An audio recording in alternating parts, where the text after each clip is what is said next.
Welcome back. We're going to talk about flipping gear part 2. And it's going to be about presentation. And it's how important it is to present your product in the best way possible. So, wait a minute, this just isn't right. That's better. Presentation is very important. And when you're flipping gear, you want your imagery about the items that you're selling to look as good as possible. You want people to see your imagery and immediately go, hey, that's something I'm interested in. I think I'm going to click on that item and get some more information about it. Presentation is super important.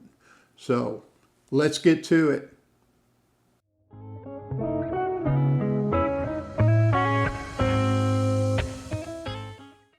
So what's the difference between these two lenses? One has a hood.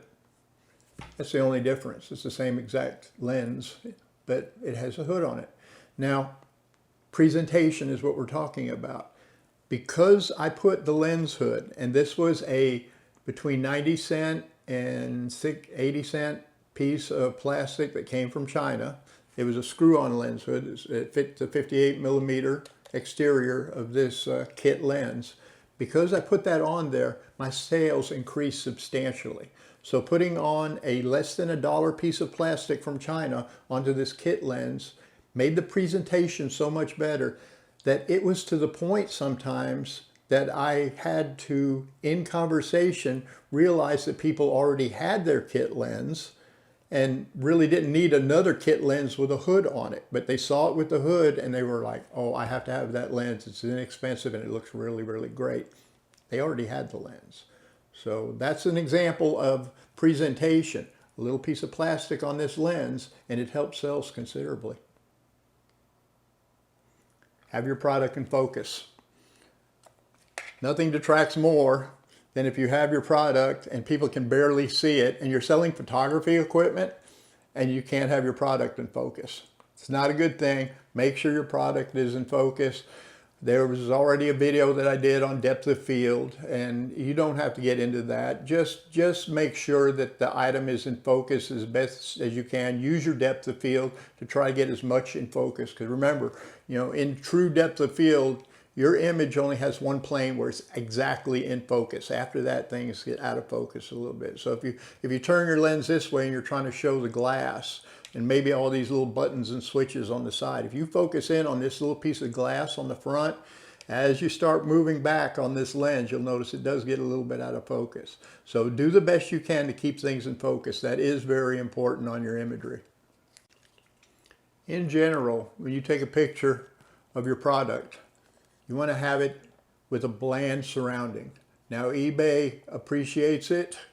And it's in part of their rules that you should have a light colored background. So a lot of people put things like this in a white box, or you can use poster board and create a white area to do your imagery. The lighter, the better. You don't want anything dramatic. This is not a time to showcase what your bedroom furniture looks like, or your living room furniture, or all your shrubbery in your backyard. You don't want to take away from people looking at the camera to look at all the things that you have in the background. So you want to isolate this, put it in an area where it's light colored so that the product stands out even more. And we'll go over to my high-tech photography area for doing my product photography, and I'll show you how it's set up. But initially, you just want to take a picture of the product. That's what people want to see. They don't want to see this. They don't want to see your hand holding it on all different angles. Don't do that. Don't use your hand. If you have to, maybe you have a gimbal and it won't stand up on its own, a handheld gimbal, and you have to hold it with your hand. But in general, put the product down. Take the pictures of the product. Don't be doing this with your hand. That doesn't look good. And as long as we're discussing things that detract from your imagery, let's also talk about blue lights.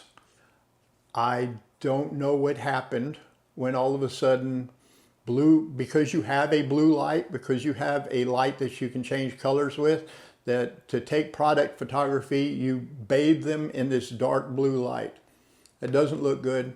Don't do it. people can't even really see what they're looking at when you have this deep blue light on things. It's not helpful. So now let's move over to my high-tech product photography area. It's really involved. There's a lot of information. There's a lot of technical things going on here. There's a lot of equipment all over the place, but I think you'll appreciate the time that I've spent to make sure my imagery is great. And I'm just kidding about all that. It is so simple, you're not even going to believe it. So let's get over there. Okay, here we go. Let's go walking across the studio. It's a long way. I'm sorry it's taking so long. And there we are. Now we're in the product photography section of the studio. I know it's super impressive, but it really doesn't take much. So let me show you how I do some of my product photography. Here we are in the high-tech product photography area. Once again, if you notice, it's a maple countertop, so it gives a nice light color. So you have the contrast between the lens or the camera that you're taking a photograph of. The background, the wall, is a light tan color. And then I have one of my reflectors that when I'm not using it, I just hang it up on the wall. It helps reflect light into the room, but you don't necessarily need anything like that. And then a little ring light and then a little LED light, but you don't even need lights like this. You could use sunlight. You can find an area where you have a substantial amount of light and just use that. Now, when I take my initial picture, I like to have, if there's gold, if there's any coloration on the lens, I like to make sure that that's lit up so that color stands out. Not only that, but it has information on there that once you take the picture, that information is there. Picture's worth 1,000 words. Even though you're going to put it in your description, they can see from the description to the actual lens that that information is correct. Now here comes my high-tech gear that I use to take the photographs. Yep, good old trusted cell phone or smartphone. Get down low to it, fill the frame. I've got the grid turned on so I can, basically get straight up and down. Leave a little room on the exterior of your shot so that if you have to crop it, you got a little bit that you can work with there. On a camera, I flip it over multiple angles, the top, the bottom, the sides, lens on, lens off. If there is LED displays on it, I make sure I get the LED displays noticed. This camera has this lens has a hood, and the hood is always a great way to hold the lens when you're taking a picture of the front or the back end of the lens, especially with that ring light there. Throwing those little circles on so people can get an idea of what the front glass looks like. Flip it around, do the same thing with the other side. Now, a point I would like to make that it just really doesn't look good. Sometimes you'll have these telephoto lens that has a very long barrel that can come out of the lens. Don't take that picture with that lens with that barrel completely extended. It really does look terrible. Just keep it down and its smallest point.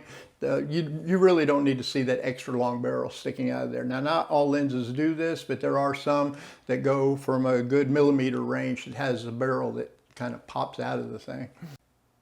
Here's an example of that barrel that I'm talking about, and this one isn't even as bad as some of them are, but take your photograph like this, and if it has a hood on it, take it like that. But it's really, really not necessary to take that photograph where that barrel's sticking way out. That's really not a very attractive look. So if it does have a barrel like this, just avoid taking pictures of that. This looks so much more presentable. This is a better shot. The other one, as far as I'm concerned, that's my preference, but I think those photographs where people are trying to accentuate that barrel, I think those things look a little bit ridiculous. So just stick with the way the lens looks like this. It really looks great.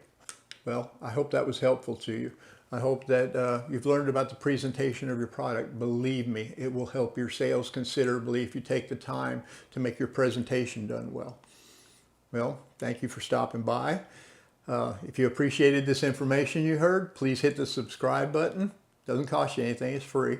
Go ahead and hit subscribe, like, and share the channel. And please leave some comments so that I know what kind of information you might be looking for. Everybody has questions. I still have questions. So leave your questions in the comment section or your suggestions, and I'll try to answer them if I can, and maybe even make a video about them. So appreciate you stopping by, and I hope you have a great day.